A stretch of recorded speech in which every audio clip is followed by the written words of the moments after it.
Hello mga kaganang buhay, dito po kami ngayon sa Bakong Livestock Auction Market. Good morning, Kabeng Roger. Good morning dyan sa ating mga subscriber dyan. Ay, ano po sila ngayon eh. Talagang nagtataka sila bakit di po nang bablog si Kabeng Roger. Steady lang po tayo kasi may nabangan tayong ano dyan.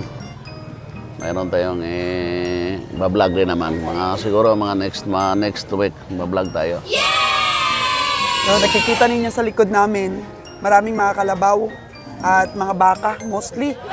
Kasi kagabi, nakabili na kami. Ilan yan nabili natin kagabi? Mga 10 kagabi. Oh, ayan, 10 kagabi. Ngayon. Nadagdagan ngayon ng Isa. alas 6 ng umaga pa lang po mga kaganang buhay. At every Monday po ang market day dito sa Bakong. So, mas maganda kung Sunday afternoon pa lang po nandito na kayo para po yung mga dumadating ay mabili mo po kaagad. Hindi na nila maiparada the next morning. So, nakasampu agad. So, medyo marami. Samahan niyo po kami ngayon sa aming journey this Monday po dito sa Bakong Livestock Auction Market.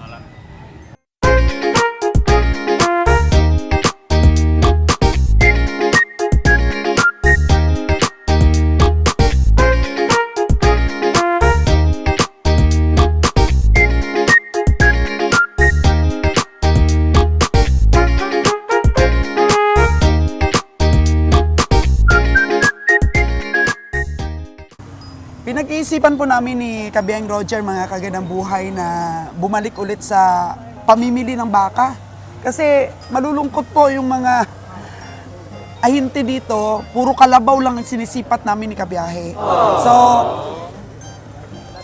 mamili kami ulit. Ano sa palagay mo, Kabeng Roger? Mili tayo.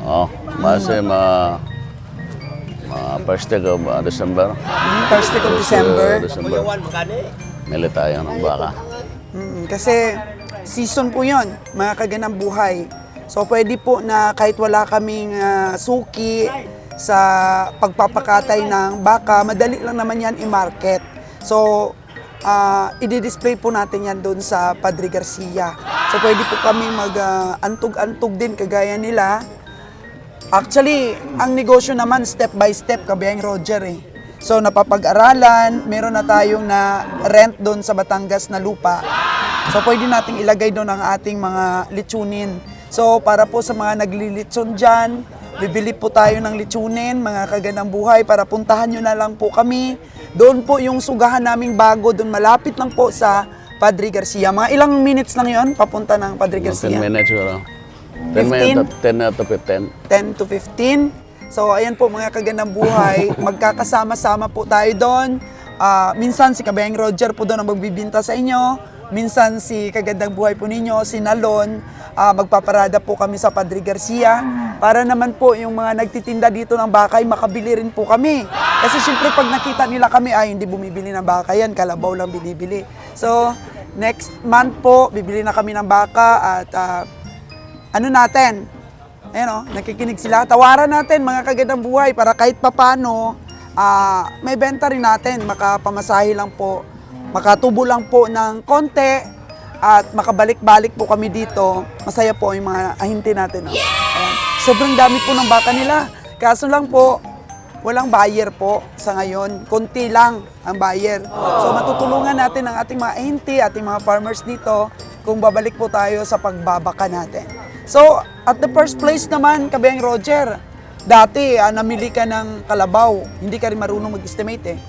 Sa baka ba, ilang buwan di tayo, may isang taon, nagsipat ka ng baka? Nandyan pa rin ba ang abilidad sa pagsipat ng baka? Nandyan pa rin naman. Sipat tayo.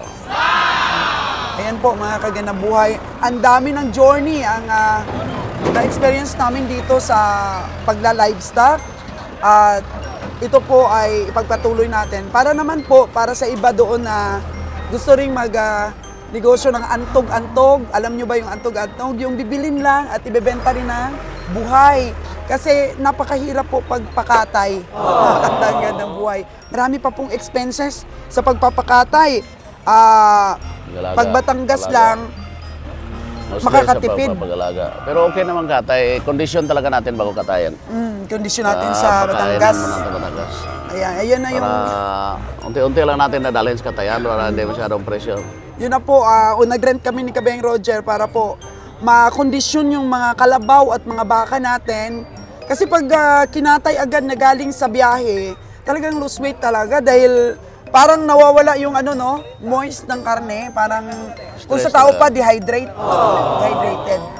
So, yung balak na lang namin, pagdating namin sa Batangas, ibababa lahat po ng ating mga hayop at alagaan po muna. Medyo malaki lang po ang kapital kasi siyempre hindi mabilis po yung ikot ng pera. Pero aanhin naman natin yung mabilis ang ikot ng pera kung lugi naman. So, alagaan po muna natin doon sa sugahan. And then, welcome po yung mga gusto ding bumili ng bulto, yun na lang. Dahil po, may freedom naman po kami ni Kabeng Roger kung ano po yung gusto namin gawin sa mga hayop namin. Dahil sariling puhunan naman po. Hindi naman po kami hawak ng iba't ibang mga taga-katay o iba't ibang mga amo.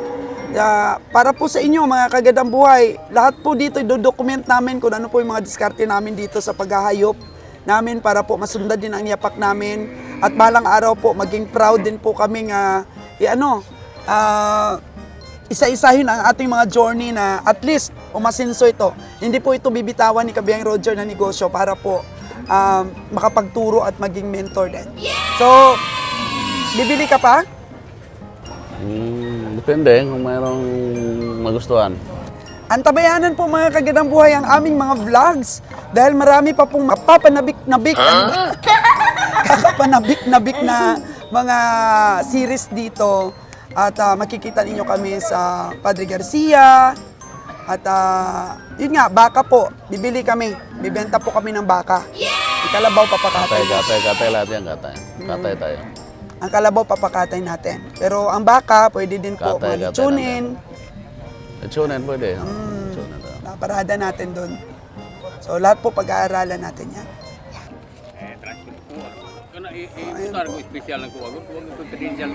So maaga pa lang po, naningil na si Kuya pero bibili siya ng baka. Nawa mo yung decision. Kailangan po namin ng transfer, Kuya, kasi tawid dagat.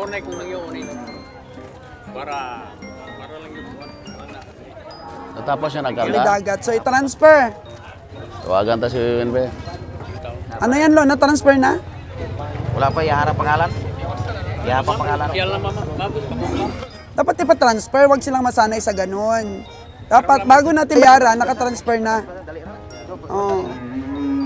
Hindi pwedeng tayo pa, trabaho pa yan. Transfer talaga, wag saling sanayin sa ganun. Obligasyon nila yun eh. So, ayan po mga kagandang buhay. Oh. Magtanong-tanong muna tayo ng mga presyo ng mga baka. Para po pagbalik natin, first week of December na mamili tayo ay may idea tayo kung magkano yung presyohan ngayon. Ito si Dodong, oh. Dong, magkano yung baka mo na yan? 78. O, 78 po ito mga kagandang buhay. Negotiable.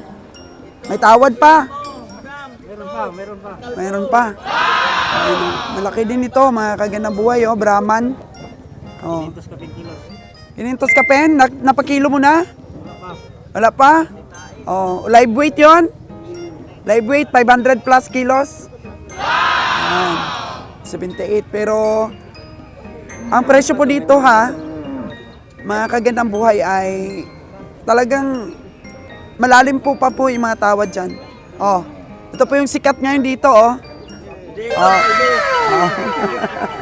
Tay, pwede bang malaman magkano yung presyo niyan? 5.4. Ayan. Alam mo ba kung ilan ang kikiluhin sa karne niyan? Mai-estimate mo ba? Yung alam ko lang yung buhay. O, ilang kilo yan? 380. 380? Oh. 5.4? Oh, ayan. Oh, ito. Tingnan natin. Oh.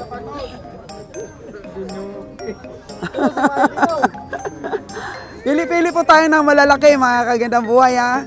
Para po may idea tayo sa December po, bibili tayo. Oh, cowgirl, magkano itong baka mo?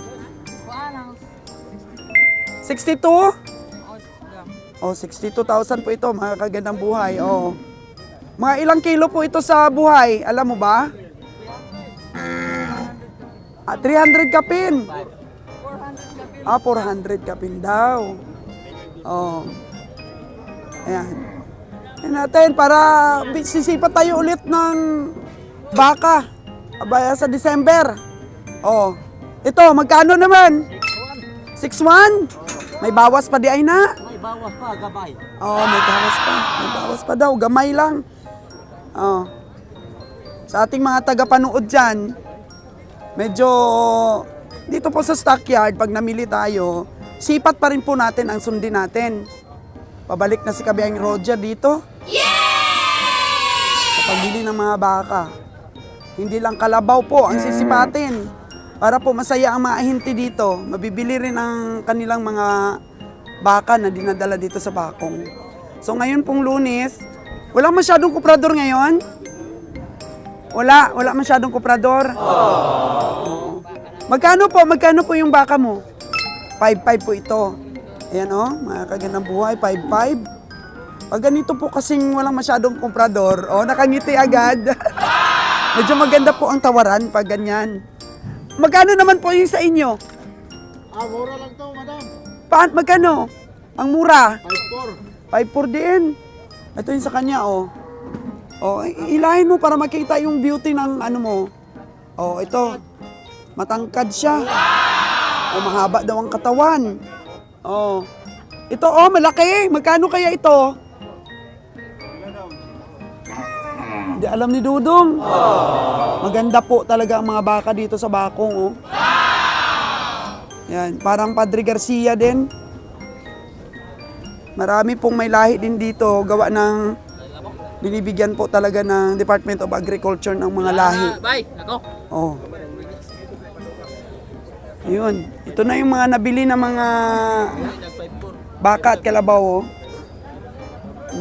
Sige, libot pa tayo mga kagandang buhay. Actually po, konti lang po ngayon ang mga baka. Compared po dati sa pamimili namin ng mga baka dito, ang dami pong nakaparada. So ngayon parang konti, parang matamlay. Alam niyo ba kung bakit mga kagandang buhay? Ang balita po namin doon sa Luzon, medyo tumamlay din po daw ang bintahan. Third week po of November. Ayan, medyo tumumal daw po ang bintahan sa karne doon. Kaya siguro reserve na lang nila to para sa December yung mga baka nila.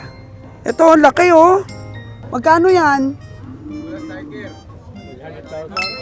100,000 yun. 100,000 daw ito. Laki. Ang taas. Yan Ilan tong kilo, boss? Laki. Ito may kalabaw pang pakonte-konte. So sabi balita sa amin ng mga cowboy natin, yung mga nabili natin kagabi na mga kalabaw, nag-lose weight na kaagad yung iba. Oh no! Yun nga. 110 ito, dalawa? Oo. So sa susunod po na balik namin, baka makasipat na po kami ng baka. Kunti ba ang komprador ngayon? Meron naman, meron komprador. So 110 itong dalawa. Yan. Taba. Taba rin, taba. Taba daw sabi ng taga-bintay. Mataas yung isa, no? Kung makabili, hindi malugi. Dapat. Hindi malugi talaga yung mga nakabili. Lalo na po yung mga biyahidor. Mura lang yan. Mura na to sa 110? Kapag may pira, mura. Oo. Pero may tawad pa yan pag gusto talaga bilhin. Para manipis din kasi ang katawan Hindi man, wala nang ano. Walang tubig yan.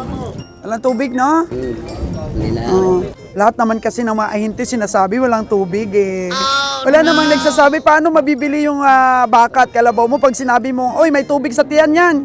Natural po sasabihin talaga walang tubig, no? Arikoy, tama ba? Naringgan.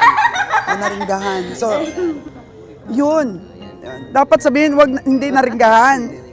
Kasi pinainom rin niya ng tubig May inom talaga ng tubig yung mga baka at kalabaw natin. Pero mahirap po pagka yung niringgahan talaga po. masisira po talaga ang lamang loob. Hindi na po kakain. Oh, ayan, walang tubig talaga yung ano mo, oh. Oh, inihi na niya eh. Oo. Ito malaki din, oh, kay kuya. Magkano tong baka mo ya? 5'6" po ito. Ayan, oh. 5'6". Okay ito. Okay ito. Okay ito ang presyo ng ano mo. Baka mo, may tawad pa po yan? Oh, may tawad pa. 50, makukuha pa to. Eto, may kalabaw pa. Hindi nabili ni Kabiyahe yung kalabaw mo? Ha? Hindi, magkano ba yan? 8.5 na, ma'am. 8.5 daw ito. Hindi ka ba umabot kagabi? Hindi ba nasipat yan kagabi? Anong oras ka na dumating? Alas 5? Eh, sumisipat kasi si Kabiyahe mostly po gabi. Hapon. Eh, nakabili ka agad siya ng 10 kagabi pa lang. Ngayon, isa pa lang nabili niya. Nag-araw na. 85? Dito po kasi tingnan natin, oh, mga kagandang buhay, di siya masyado mataba. Ang tulis po dito ng ano niya, buto.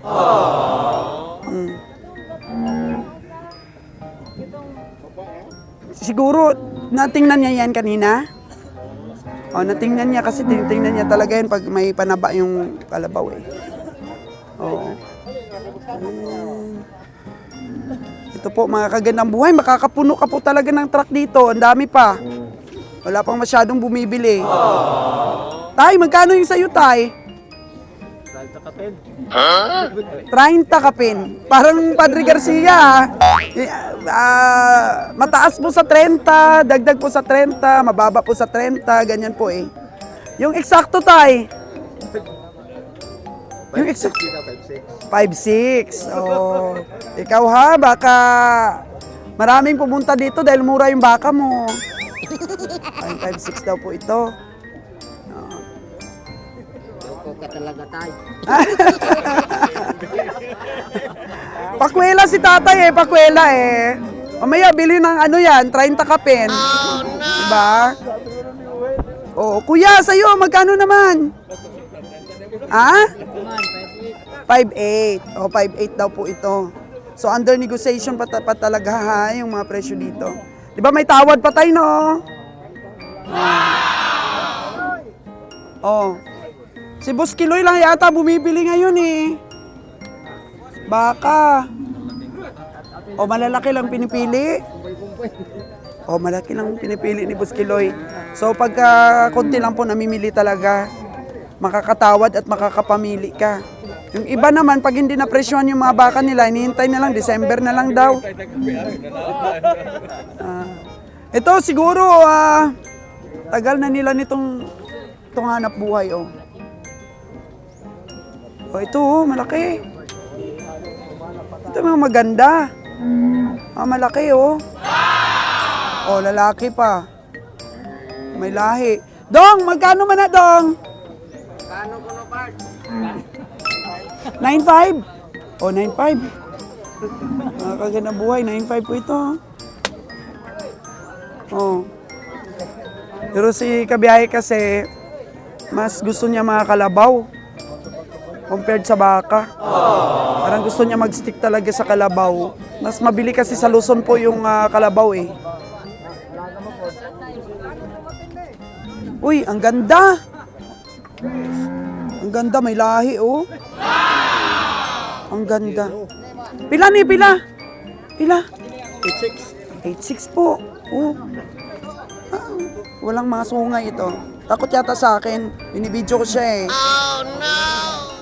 Oh. Dito banda oh. Meron pong malaking baka akong nakita dito.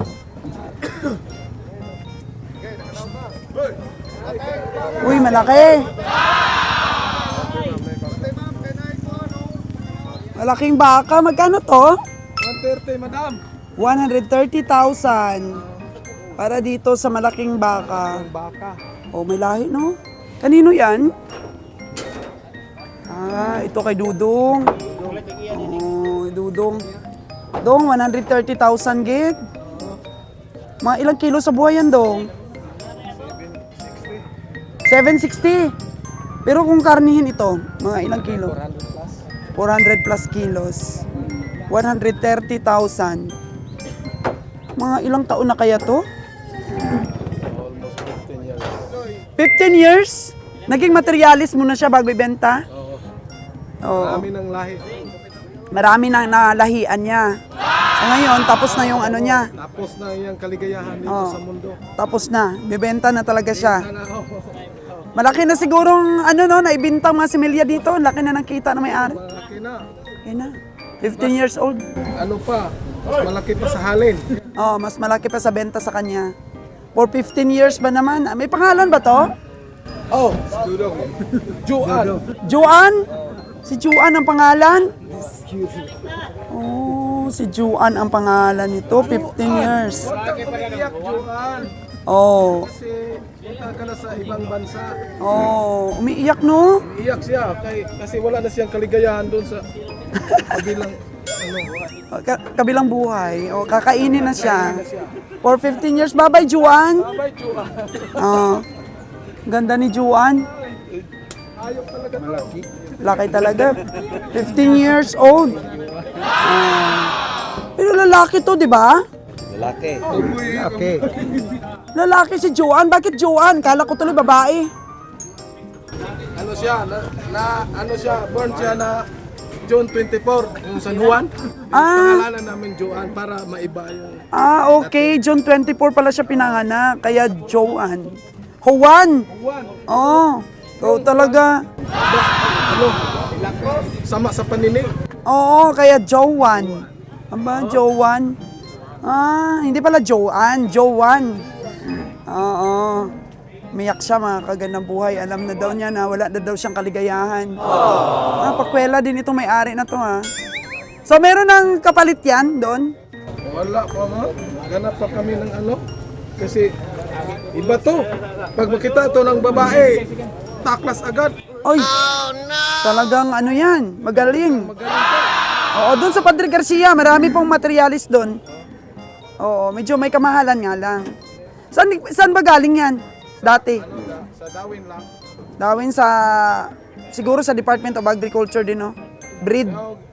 Galing to sa ano, sa province sa doon sa province. Anong province? Kuha yun. Sa ano sa nursery doon sa province. Sa province talaga mismo. Doon nga sa Department of Agriculture. Ayan. So, ito talaga, galing talaga ng ibang bansa yung mga lahi niyan. Hindi siya masilan, ano? Wala na, mababali na ba yung mga ano?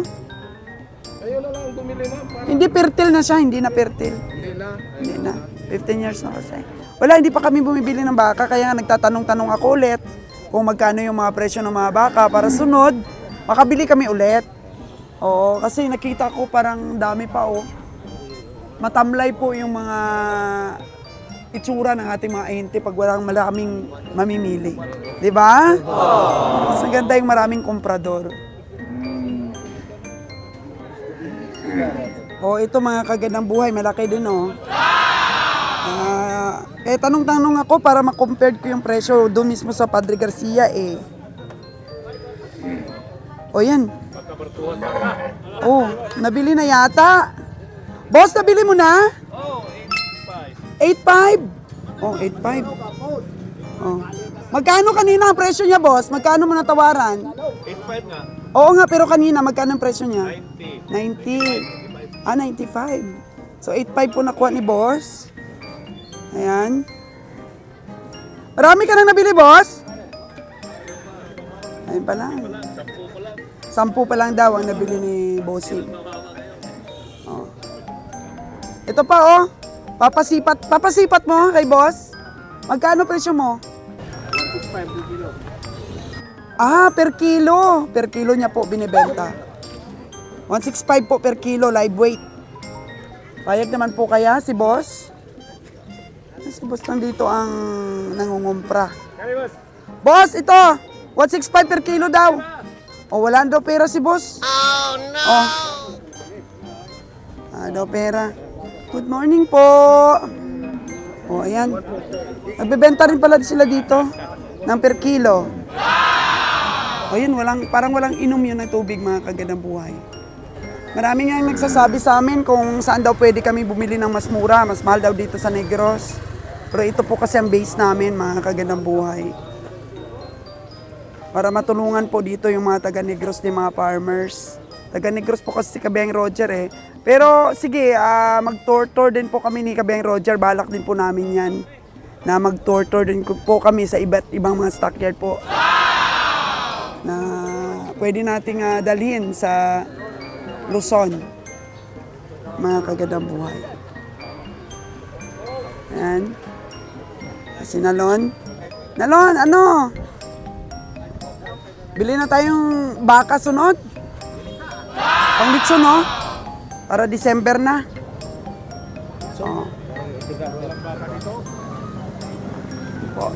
Oh, baka. Late na dumating. Oh. Ginto ba yung baka dito? Manila, ginto. Dito. Manila. Hindi rin. Ang dami rin. Ang dami rin nagdadala dun sa Padre Garcia. Kasi yun po ang cattle capital of the Philippines. So, Baka December niyan, December, mga bandit sa pinagulong yan. Dito, Manila yan. So kami, mag-adventure kami ulit ni Nalon Kasi ito, nakilala namin si Nalon dati. Nakilala ka lang namin sa antog-antog. Nag-aantog-antog ka, binintahan mo si Kabeng Roger. So yun talaga yung expertise mo. Yun talaga yung magaling ka sa pagbenta ng mga hayop. Antog-antog. So iantog-antog natin mga litsuning baka, goya. O, ayos Nalon, no?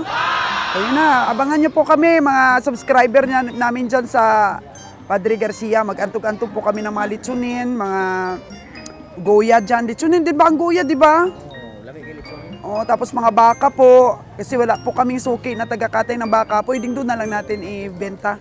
Makahanap tayo ng suki. Kasi ang Kalabaw po, may suki na kaming taga-katay eh. So, ito po mga kagandang buhay. Maaga pa, sinisingil na tayo ni Kuya. Bakit, Kuya? Papabayad na yung binibilan ko ng bata man. Sinisingil ka na rin. Binenta mo yung kalabaw sa amin, tapos bibili mo ng baka. Alagaan ulit. Para ikot-ikot ang pera, may alagaan ka ulit. 52 ba, Nalon? 52? 1, 2, 3, 4, 5. Tapos ibabayad ko naman to sa ibang O yan na, 52,000 yan. Ayun o, bilangin mo. 1, 2, 3, 4, 5. Salamat. So ayan, bayad na tayo mga kagandang buhay. Pwede na siyang bumili ulit ng kalabaw. Baka daw. Thank you, thank you.